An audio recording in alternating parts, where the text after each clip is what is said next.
Olá, meu nome é Jorge Macedo e você está no canal do YouTube Águas Águas. Hoje nós vamos falar sobre o processo de ionização de cobre e prata. Inicialmente, nós temos que ressaltar que foi a NASA que projetou esse sistema de ionização para os seus voos da Apollo. E através de um documento técnico, em dezembro de 1978, ela apresentou o processo para todos, inclusive vendia todo o conhecimento por $3 em 1968. O sistema foi criado para manter a qualidade da água tratada, que era enviada nas viagens do espaço. O sistema não foi criado para tratar primariamente uma água de piscina com todos os seus contaminantes. É preciso ressaltar novamente que o sistema utilizado pela NASA foi criado para as viagens espaciais, que a água que estava guardada dentro da cápsula já tinha características potáveis. Ou seja, o sistema de ionização com íon prata era uma complementação do tratamento inicial. Situação completamente diferente da água de uma piscina que no dia a dia recebe matéria orgânica dos corpos dos seus usuários. Restos de fezes, urina, suor, menstruação, resíduo de mucosa, cosméticos, fármacos e etc. Este é o documento original da NASA que oferecia ao público sobre o processo de ionização de prata. Inicialmente, é preciso chamar muita atenção de que o equipamento só tinha um anodo de prata, um cátodo inerte e um anodo terra de alumínio. Não existia cobre. E que a reação química que ocorria ali, a eletroquímica que ocorria ali, era vinculada à liberação de prata mais um, dos íons pratas. A prata sofria uma oxidação, o cátodo sofria uma redução, era a água que sofria essa redução, ok? E aí nós tínhamos como agente redutor a prata e tínhamos como agente oxidante a água. Não existia nenhum íon ou um eletrodo de cobre nesse equipamento. E aí, essa tabela 2 nos chama atenção. Você tinha uma indicação de funcionamento do equipamento, eficiência do equipamento contra micro-organismos com 50 ppb de prata, ou 0,05 ppm de prata. E eu gostaria de chamar a sua atenção sobre a eficiência do sistema, que era em 3 horas, e que para a Escherichia coli era 99,999. Ou seja, isso aí correspondia a 5 ciclos logarítmos de redução. Ou seja, se você tivesse 10 milhões de Escherichia coli, você em 3 horas reduzia para 100 Escherichia coli. Passava de 10 a 7 para 10 a 2. Agora, o grande dificuldade era o pH, que para que isso aconteça tem que ser o pH 5. Ou melhor, no caso desse experimento, foi 5,6. Agora, por que a NASA aceitou um tempo tão grande para eliminar o Escherichia coli que morre, tem um CT tão baixo? Fácil, porque a qualidade da água a ser mantida já era tratada e que a viagem durava muito mais de 3 horas. Então não havia problema levar esse tempo todo para você conseguir essa eliminação de Escherichia coli. E poderia também baixar o pH da água para 5,6 para ter a maior eficiência.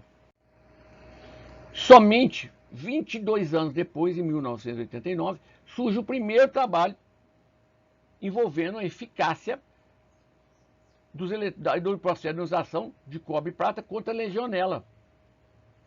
E esse teste inicial disse que pegaram uma água de um poço filtrada, colocaram a legionela dentro dela e fizeram um contato de 24 horas e conseguiram reduzir 3 ciclos logs com aquela combinação de prata e cobre.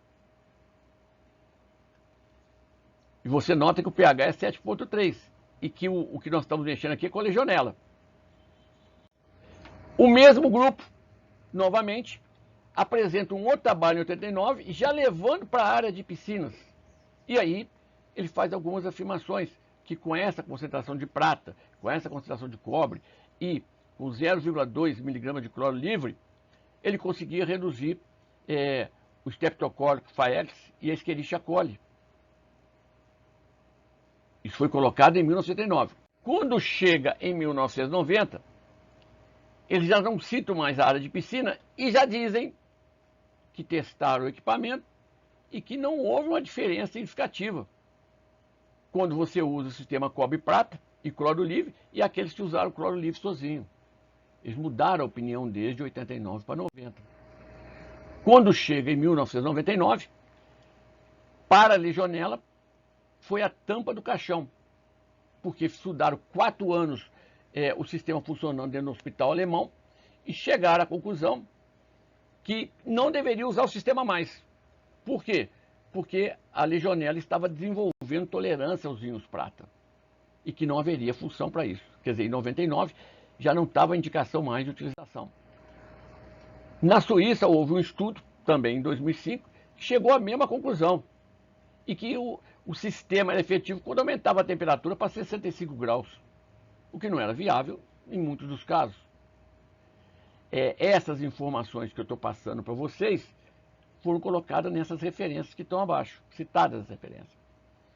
E mostrou também, essa publicação de 2005, que no caso da legionela, ela poderia ser protegida pelos vinhos de cobre e prata, associada a biofilmes ou amebas. Então, novamente, esse trabalho se confirmou aquele de 99 dos hospitais alemães. Quando chega em 2017, nesse documento da Organização Mundial de Saúde, você nota que a informação para o uso do prata mudou, porque eles já estão fixando a prata coloidal na superfície de filtros de membrana cerâmica, porosa e etc. Quer dizer, ela nessa superfície deveria funcionar melhor. Uma outra coisa também que é citada na página 487 do mesmo documento, já indica que não existiam bons resultados publicados e revisados para que a prata agisse como um desinfetante, mesmo de forma mais lenta. E aí nós vamos para a área de piscina. E aí você encontra, naquele quadro nosso, como não satisfatório desinfetante quando você usa o sistema sem derivados clorados ou bromados. Ou seja, o sistema, para funcionar com qualquer eficiência na área de piscina, tem que apresentar um residual de cloro livre ou de bromo livre. Este trabalho, trata de piscinas inclusive, para mim é o mais importante, produzido por essa senhora Lorna. Ele está publicado no site da Organização Mundial de Saúde. Por que ele é importante? Porque que ela fez? Ela levantou todas as referências que podiam estar usando, citando esse uso, tá certo? Durante esse tempo, até 2014, envolvendo o sistema de íon de cobre e prata. E aí, para a surpresa dela, ela descobre que quem estava publicando sobre o sistema eram as mesmas pessoas. Eles só, muitas vezes, mudavam o nome. Por exemplo, aqui, Iaia, Landim. Aí o Landim vem na frente aqui. Aí volta o Iaia para frente. E aí você começa a entender que as pesquisas apresentadas em 89, 89, 89, depois 90, 92, e a última foi apresentada em 99, eram praticamente as mesmas pessoas. E que desse nível de informação, variando aí de 32 anos até 21 anos, de 30 para 21 anos, por aí, só tinha 3 publicações para a área de piscina. Não existia publicação sobre a área de piscina. Isso aí começa a dar para você que há alguma coisa que impedia esse uso. Agora vamos para o documento do Ministério da Saúde americano, que é para a área de piscinas. Ele trata do processo de infecção. E aí, novamente, ele trata que há uma literatura científica limitada que documenta a eficácia do sistema sobre vírus e parasitas. E que esse processo, a desinfecção de vírus e parasitas, é essencial no processo de infecção de piscina. E como referência, ele traz as mesmas que existiam. Você veja, não existe apesar do documento de 2018, não existe publicação nenhuma a partir de 99 que justifique a utilização desse processo em águas de piscina.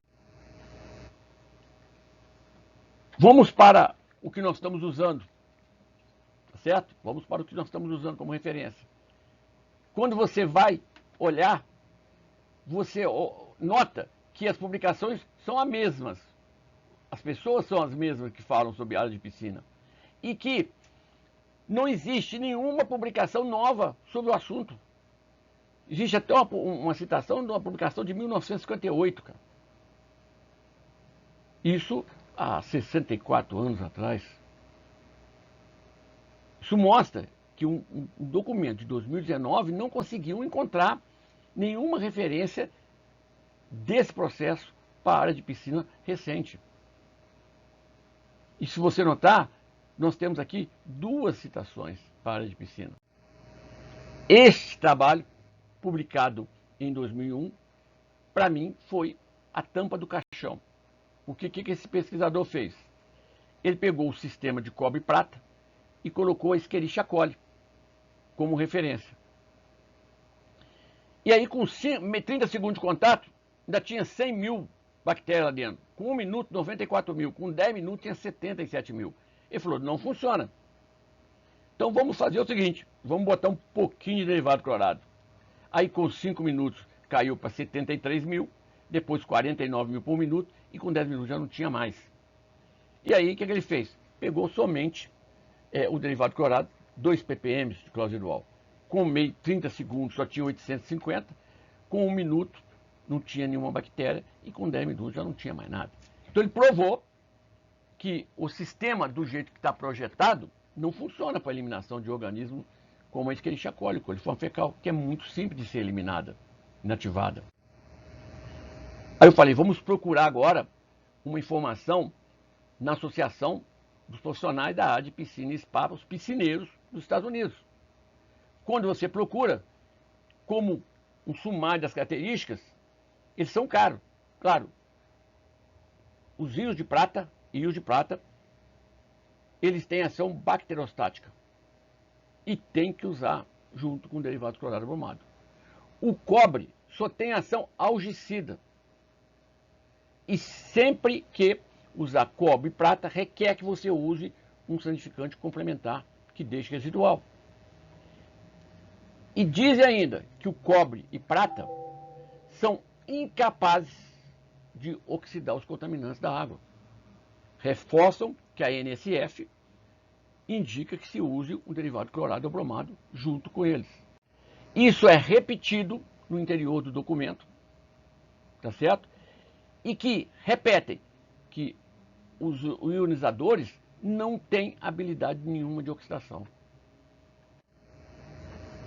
Aí nós pegamos e falamos, vamos fazer uma comparação com aqueles dados que nós temos aí de íon prata, para íon prata, porque cobre não tem ação nenhuma bactericida. Se você pegar dados sobre a inativação da Escherichia coli, que é mais fácil, se você usar 1 mg de cloro por litro ou 0,5 mg de cloro por litro, você consegue com 30 segundos eliminá-la. Aí você vai procurar a referência para prata. Quando você encontra nos dados a referência para prata, o eletor de prata tem um CT 288 vezes maior que o de cloro residual livre, que é o CT do cloro residual livre. E apenas com comparação, se você gasta 30 segundos para eliminar a Escherichia coli, se você usar um sistema de eletor de prata, você vai gastar 8.640 segundos, ou seja, 144 minutos ou 2,4 horas. Agora, você imagina como você elimina um crispotorídeo usando esse sistema. O crispotorídeo, para esse mesmo nível de cloro residual, o CT dele é 15.300.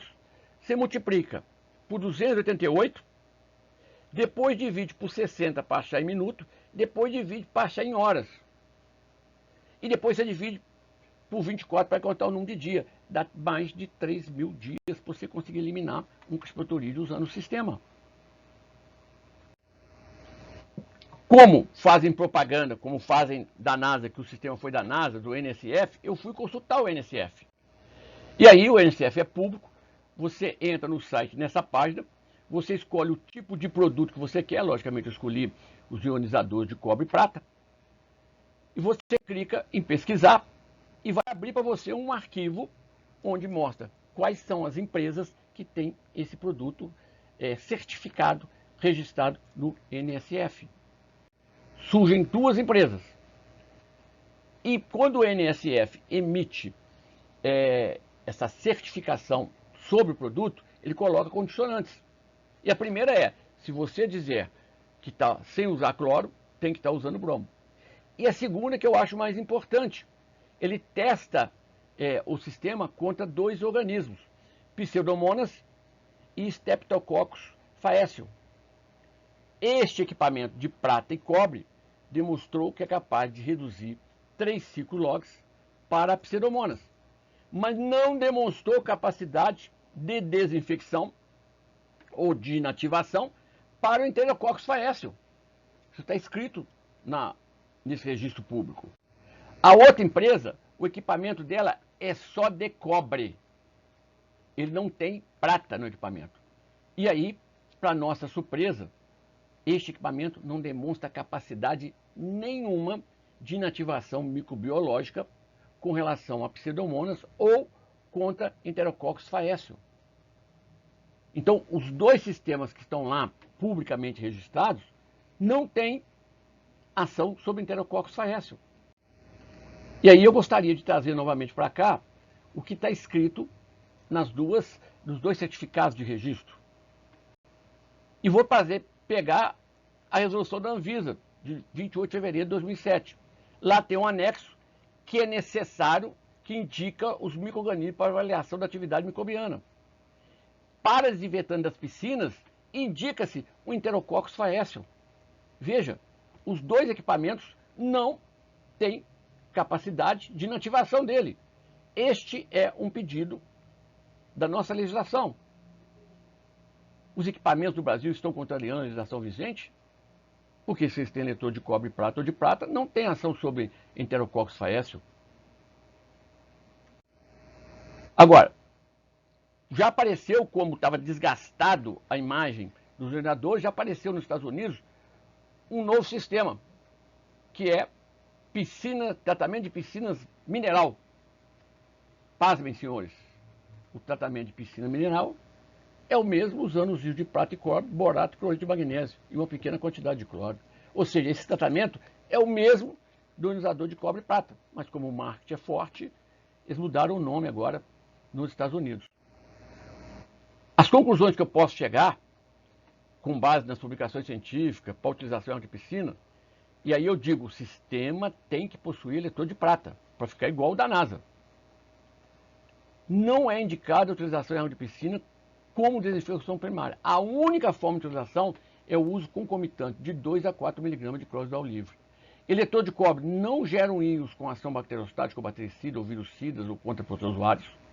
Não possui CT para protozoários, para bactérias é muito alto, para vírus não existe indicação de CT. A avaliação do princípio ativo da prata e do cobre não é simples. Não existia o VMP para concentrações em água de piscina. Não mantém residual de uma substância ativa para a infecção de vírus protozoários. Nível de dureza acima de 150 ppm interfere no processo de eletrólise, porque os cátions 2+, e no caso o magnésio 2+, mas no caso de piscina só os cátions 2+, são atraídos para o cátodo eletrodo negativo e ficarão presos neles e impedirão o processo de eletrólise. O pH mais alto que cede do meio aquoso pode comprometer a eficácia dos rios. Você pode formar produtos que são insolúveis, né, como carbonato de cobre, e você pode formar também cloreto de prata, pela presença de urina na água. O cloreto da urina pode combinar com a prata e formar cloreto de prata. Desrespeita as indicações vigentes da norma da BNT, logicamente. Não possui residual de fase de terminação. A eficácia no mínimo equivalente ao cloro livre também não tem. A qualidade da água após a emergência de contaminação fecal somente é garantida com o uso concomitante do cloro livre. Não são capazes de demonstrar capacidade de infecção contra a bactéria Enterococcus faecio, exigência da legislação vigente da Anvisa. Quero agradecer muito a vocês estão no canal Águas do YouTube. Se gostou, dê um tininho, se inscreva no canal, porque nós vamos lançar mais novos vídeos em pouco tempo.